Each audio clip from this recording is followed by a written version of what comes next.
everyone, welcome back to my channel. My name is Sabrina, and in this video I will be talking about my favorite art supplies updated version. The last time I did a favorite art supplies video was like 4 years ago, so you can go watch that one if you want. It's not a great video, I'm like super awkward in it, but you can go and check it out if you want. Before I get into it, I have a really exciting announcement. I will be voicing the main character in a survival horror game called Shiver. The trailer is up on YouTube if you want to check it out. I will also leave it linked down below if you want to watch it. It already has over 4,500 wishlists on Steam, which is crazy considering it premiered like only about a month ago. The development team is called Team Nocebo, and it consists of only a few people, and it's growing, so that's really exciting. Please check it out and wishlist it if you can. It would mean so much to us. Alright, so let's get into it. First, we're going to start off with surfaces. I like to paint on wood and canvas, but I actually prefer wood because of the smoothness, and it actually allows me to squeeze a little bit more detail in there. I love to paint in a lot of layers, and I also really love detail. If you're painting on canvas and you have a very thin, like watery application of paint, that paint can kind of settle into the crevices of the canvas and it'll take a little bit longer to dry. But with wood, it dries really fast and I'm able to work really fast. So I guess it just kind of depends on the paints you use and how you use them. So you can find plaques like these at Hobby Lobby, Michael's, Blick Art Materials, Jerry's Artorama. You can probably also find them on Amazon. I do use canvas for my bigger paintings because I found that it's really hard to find bigger sizes in wood plaques, like pretty much anything that's bigger than 11 by 14. I have a few really cool shapes. So you have your oval. I really love painting on ovals. I feel like you can do some really cool compositions with them. I also have this really big wood plaque. So this is probably the biggest wood plaque that I've been able to find, but it has been very intimidating. I've been meaning to paint on it for like 2 years now, but I just don't know what to do on it because the shape is so odd, but I really love it. I also have this one. I think it's really pretty, and I like how, I don't really know what it's called, but it's where parts of the wood are kind of like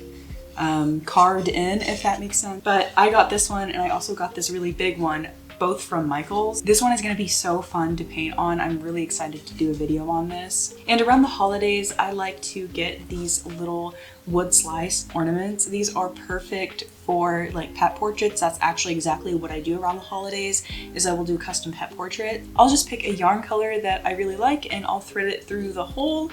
And yeah, these are really cute, and I like how the sides have like the exposed bark.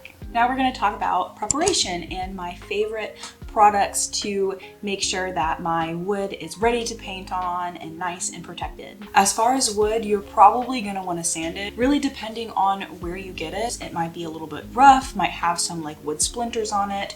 So I recommend just using sandpaper to sand down your surface. I just use a 150 like fine grit sandpaper. This is the only one that I use.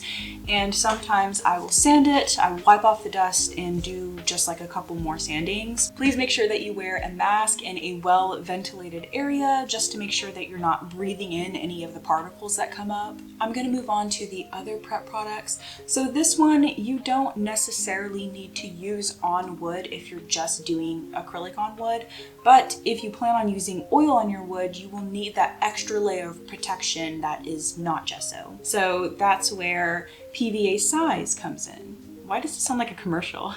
But PVA stands for polyvinyl acetate, and it's kind of like a really thinned out glue. You just shake it, and I like to apply it undiluted to my wood surface with a nice wide brush. A nice quality wide brush to apply this. So yeah, PVA is actually used as an alternative to rabbit skin glue, and apparently it's actually more stable than rabbit skin glue. So you're probably wondering, why would I even need to put this on wood if I'm just putting gesso on it to prepare it, right? When you put oil paint on wood, the wood can actually soak up that oil over time. Wood is very porous, and this isn't only for wood, like you can put it on canvas. Anyway, over time, when the wood isn't treated properly, that can lead to yellowing, discoloration, or cracking of the paint on the surface. If you want your oil paintings to last a long time and stay beautiful, I do recommend using a PVA size just for that peace of mind. mind.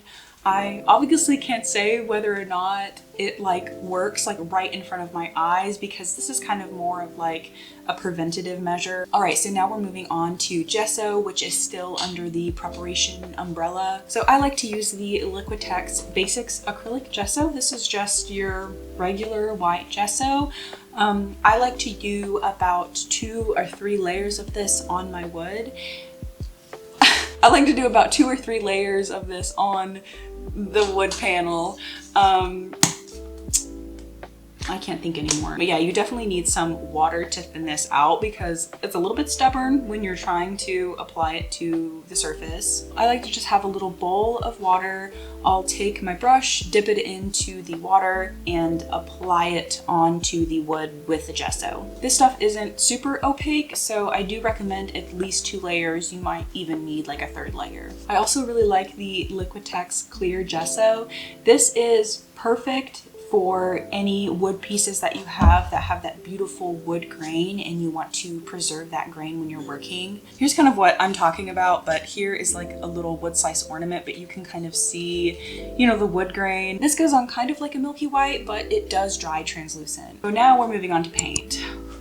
There's a lot, y'all. First, I have my acrylic inks. These are really great because they're very highly pigmented, but also really thin and easy to work with. These are perfect for when you want to add very vibrant glazes of color. I have used these so many times as sort of like a color base for my paintings, especially when I was going through my quinacridone magenta phase. I was like, everything needs to be pink. Honestly, I don't really use them as much anymore because I don't really want my paintings to be super bright anymore. I think I might be going through a little bit of a style shift, but I still really like to use them because they're easier to work with when you're adding those thin glazes of paint. I specifically like the Liquitex and the Royal Talons brands. I do have a few empties of these. These are really good. Now we're going to move on to the higher viscosity paints. These fall in the middle as far as thinness, but I really like the golden fluid acrylics. These come out looking like a thin acrylic paint. They're not as liquidy as the acrylic inks, but they're not super thick like the heavy body acrylics.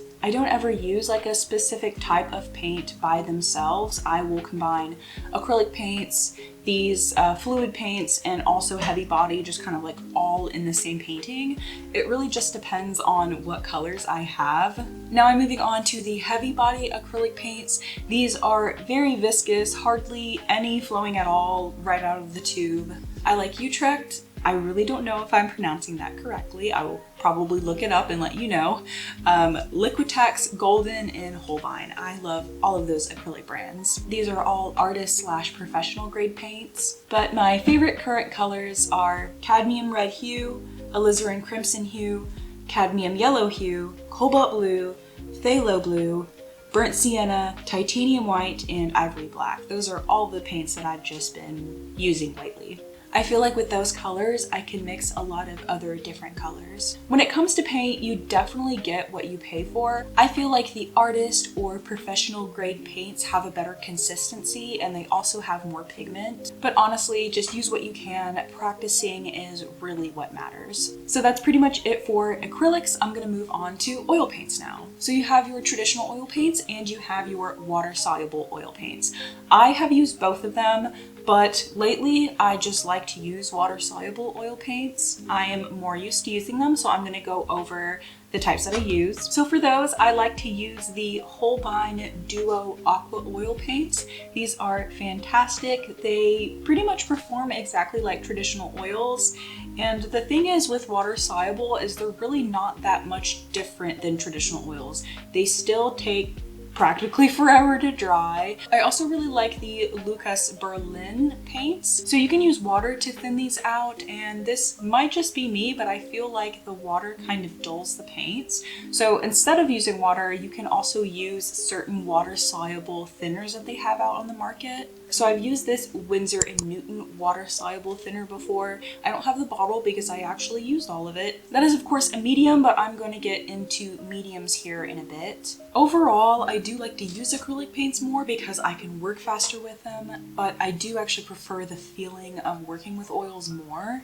So every once in a while, if I do want to change it up, I like to work with water soluble oils. Now onto mediums. For acrylic paints, I like to use this gloss glazing liquid by Golden. This stuff is really great. I like to just put a quarter size amount of it onto my palette, and I will dip my paintbrush or my palette knife in it, and I will use it to mix with my paints. I don't add it to the piles of paint that I put onto the palette straight from the tube, but to keep those blobs of paint wet, I do like to use some water to just spray onto the palette like every 10 minutes or so. My acrylic medium setup is not fancy at all. I usually just use water for my very beginning stages, and when I want to start including detail and make sure that everything is nice and blended, that's when I include the mediums. Now I'm going to talk about my oil paint mediums. I'm just going to focus on the water soluble mediums because that's just what I use. So I have the Holbein Duo Aqua Oil linseed oil. It behaves exactly like a regular linseed oil, but it's specifically for water soluble oil paints.